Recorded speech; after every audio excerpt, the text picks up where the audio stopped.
السلام علیکم ورحمۃ اللہ وبرکاتہ۔ امید کرتا ہوں ناظرین خیرافیت سے ہوں گے۔ کسی کلاس کی اگر منزل کمزور ہے تو سب سے پہلے ہم کوشش کریں گے کہ اس منزل کی کمزوری کی کیا وجہ ہے۔ بہت ساری وجوہات ہو سکتی ہیں۔ یہ بھی ہو سکتا ہے کہ اس کلاس کے کچھ طلباء غیر حاضریہ زیادہ کرتے ہیں، اور یہ بھی ہو سکتا ہے کہ سب کی جو ہے بچے اگر جوڑی لگا رہے ہیں تو ان جوڑی میں بچوں کی سماعت کمزور ہے، یہ بھی ہو سکتا ہے۔ یا پھر اساتذہ کی اپنی مختلف ترتیبیں ہوتی ہیں سب کی، تو اس ترتیب میں بھی کچھ کمزوری واقع ہو سکتی ہے۔ غلط ترتیب بسا اوقات چل رہی ہوتی ہے، ہمیں اس کا اندازہ نہیں ہوتا۔ تو آپ نے یہ ساری چیزیں نوٹ کرنی اپنے ساتھ کہ کمزوری کس وجہ سے آ رہی ہے، اس کو ہم نے تلاش کرنا ہے۔ لیکن جو میرے سمجھ میں آیا کہ سبکی کی کمزوری کی کیا وجوہات ہیں، وہ یہ ہے کہ بچوں کی سماعت میں کچھ کمزوری ہوتی ہے، یا یہ ہے کہ پھر استاد سن رہا ہوتا ہے لیکن 3-4 بچوں کی ایک ساتھ اگر آپ سب کی سنیں گے تو اس میں جو ہے بعض بچے جو ہیں اس میں پھر کچھ آیات چھوڑ کے چلے جاتے ہیں، اور ان کی پھر عادت بن جاتی ہے، مستقل پھر یہ چیزیں وہ کر رہے ہوتے ہیں۔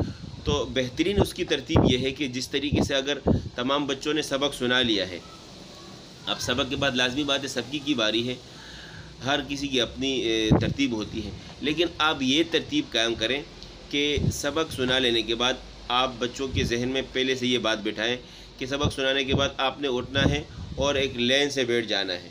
پہلا بچہ، پھر دوسرا اس کے پیچھے، پھر تیسرا اس کے پیچھے، پھر چوتھا، اس ترتیب سے لین میں بیٹھ جانا ہے، اور آپ نے ایک بچے کو بلا لینا ہے سب کی سنانے کے لیے۔ آپ اس کی سب کی سننا شروع کریں، 2 رکوع 3 رکوع آپ اس کی سب کی سنیں، ٹھیک ہے، پڑھتا رہے گا۔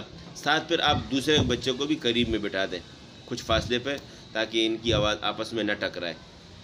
اب وہ بچہ بھی پڑھے گا، 2 بچے سنائیں گے۔ اگر آپ کا تجربہ زیادہ ہے تو آپ 2 بچوں کا سن سکتے ہیں، تجربے کی بنیاد پہ یہ بات کہہ رہا ہوں۔ تو یہ 2 بچے پڑھیں گے، یہ بچہ بھی چلتا رہے گا ساتھ میں، یہ بھی شروع کر لے گا۔ اب یہ 2-3 رکوع اور پڑھے گا، یا 1 رکوع بھی آپ سن سکتے ہیں، اور یہ بچہ بھی پڑھے گا۔ اب اس بچے نے کم از کم اگر 1 پاؤ پڑھ لیا، 3 رکوع اس کے ہو گئے، آپ اس بچے کو تھوڑا سائڈ پہ بٹھا دیں، ٹھیک ہے۔ اب دوسرے بچے کو کہیں پڑھنے کا، اب یہ بچہ شروع کر دے گا۔ یہ جو دوسرا بچہ تھا وہ پڑھ رہا تھا، یہ دونوں اب پڑھتے رہیں گے۔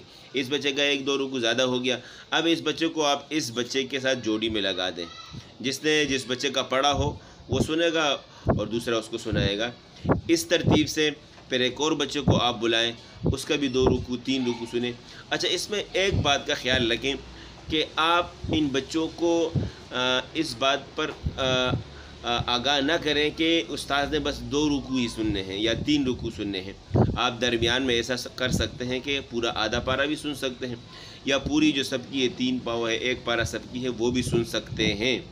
یہ اس ترتیب سے اگر آپ چلائیں گے تو ہر بچے کو سب کی یاد بھی ہوگی، اور ہر بچے کو اس بات کا خوف ہوگا کہ استاد میری سب کی پوری بھی سن سکتا ہے، 2 رکوع بھی سن سکتا ہے، آدھا پارہ بھی سن سکتا ہے، نہیں پتہ استاد کتنا میرا سنے۔ تو آپ اس ترتیب کو قائم کریں۔ اس سے یہ ہوگا کہ اور بچے کی سب کی آپ کے سامنے آئے گی، اس کے جو 3 اسباق ہیں وہ بھی آپ کے سامنے آ جائیں گے، اور اس بچے کو اگر خوف ہے استاد کے سامنے پڑھنے کا، سب کی منزل میں یہ چیز واقع ہوتی ہے استاد کے نہ سننے کی وجہ سے، تو اس بچے کے ذہن سے یہ خوف بھی چلتا جائے گا، اور اس میں ٹائم کی بھی بچت ہوگی۔ ٹائم کی اس طور پر بچت ہوگی کہ آپ نے کچھ بچوں کی سب کی تھوڑی کر کے سن لی، اب آپ نے جوڑیوں میں لگا دیا ہے، ٹھیک ہے۔ تو اسی ترتیب سے سب کی بھی انشاءاللہ ختم ہو جائے گی، اور پھر منزل کی بھی جوڑی کی ترتیب ہو جائے گی۔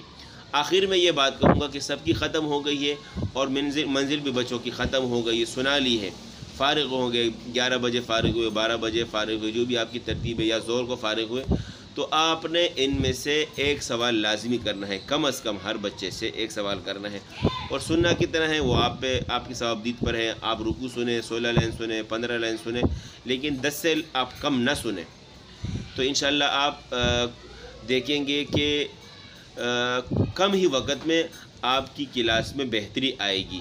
زیادہ سے زیادہ آپ کے اس میں 20 دن لگ جائیں گے، انشاءاللہ آپ دیکھیں گے کہ آپ کی کلاس بنسبت پہلے بہت زیادہ اچھی ہوگی۔ امید کرتا ہوں آپ اس طریقے کو اپنی کلاس میں آزمائیں گے۔